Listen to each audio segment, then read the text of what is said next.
La condition humaine, donc c'est un ouvrage qui va évoquer à la fois le problème contemporain du retrait de la politique, donc du retrait par rapport à la sphère politique, retrait dans une autre sphère, et l'hypertrophie de la sphère productive, donc avec toute une critique extrêmement virulente de l'invasion de l'économie dans toutes les activités humaines.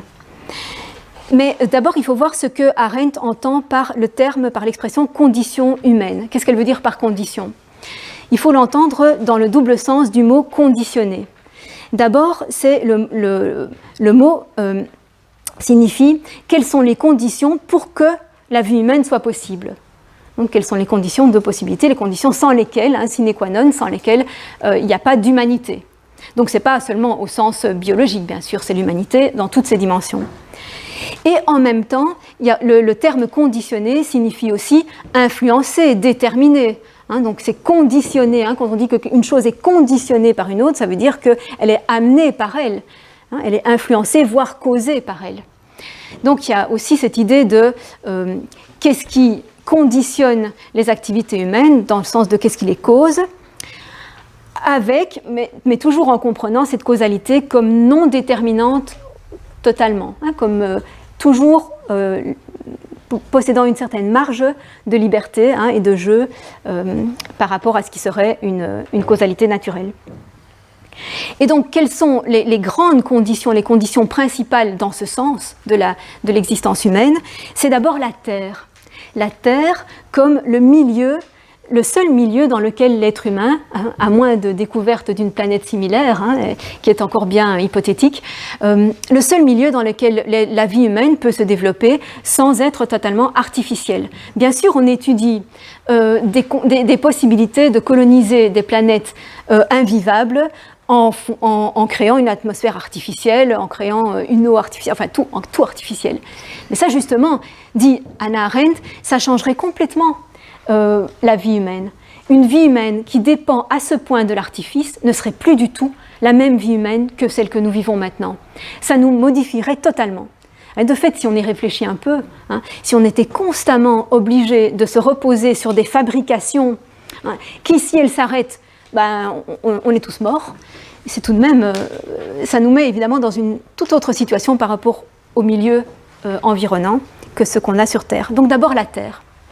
Ensuite, l'être au monde, donc ce qui est aussi une condition humaine, c'est l'être au monde au sens heideggerien, au sens que j'ai évoqué tout à l'heure, le fait qu'on est dans un monde qui est aménagé et qui n'est pas, et vous pouvez retrouver ça dans n'importe quelle société humaine. Même la société qui vit de la manière la plus proche de la nature, elle aménage son monde.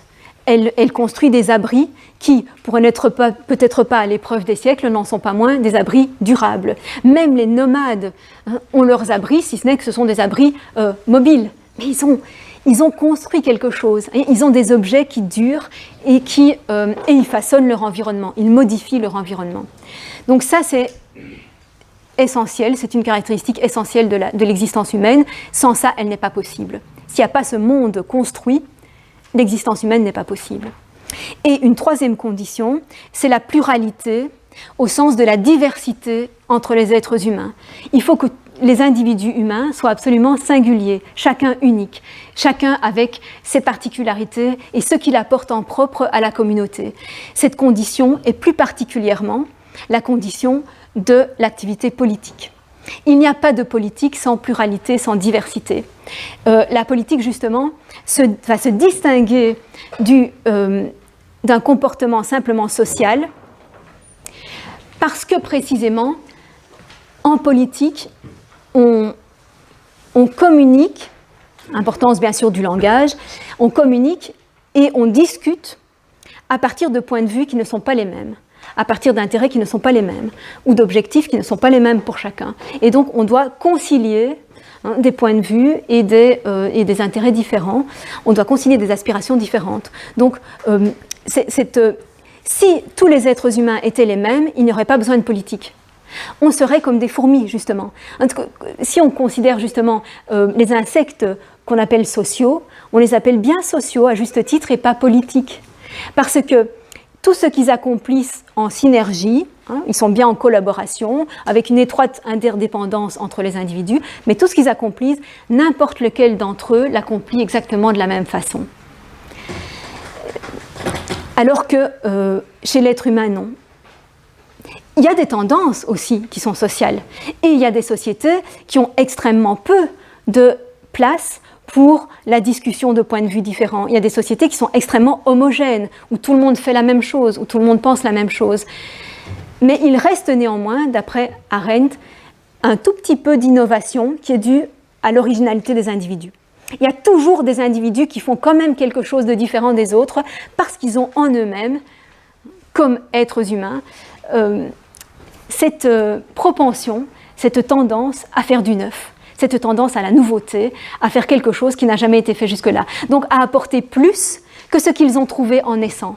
Chaque individu, quand il naît, va apporter plus au monde que ce qu'il a trouvé en naissant. Et ça, c'est extraordinaire, évidemment, c'est la plus belle, disons, dimension de l'humanité.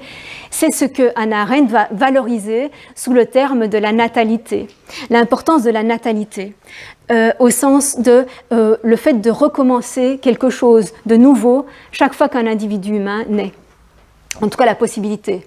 Bien sûr, il y a des tas d'individus qui ne vont jamais que revêtir les habits tout prêts que lui ont préparé sa société. Mais ils ont du moins la possibilité, tous, d'apporter quelque chose de nouveau. Donc la natalité humaine, c'est cette capacité d'apporter du nouveau et de l'imprévisible.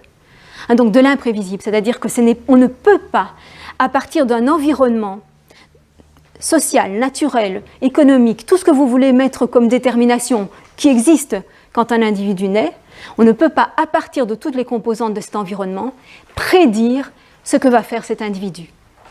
C'est ça l'expression de la liberté. On ne peut pas prédire ce que va faire cet individu.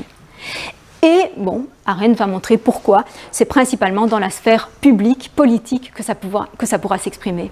Mais là, bon, je m'arrête pour cette fois-ci, et donc on continuera la semaine prochaine sur cette question de quelles sont les différentes activités de toute société humaine, et en quoi elle valorise l'activité politique.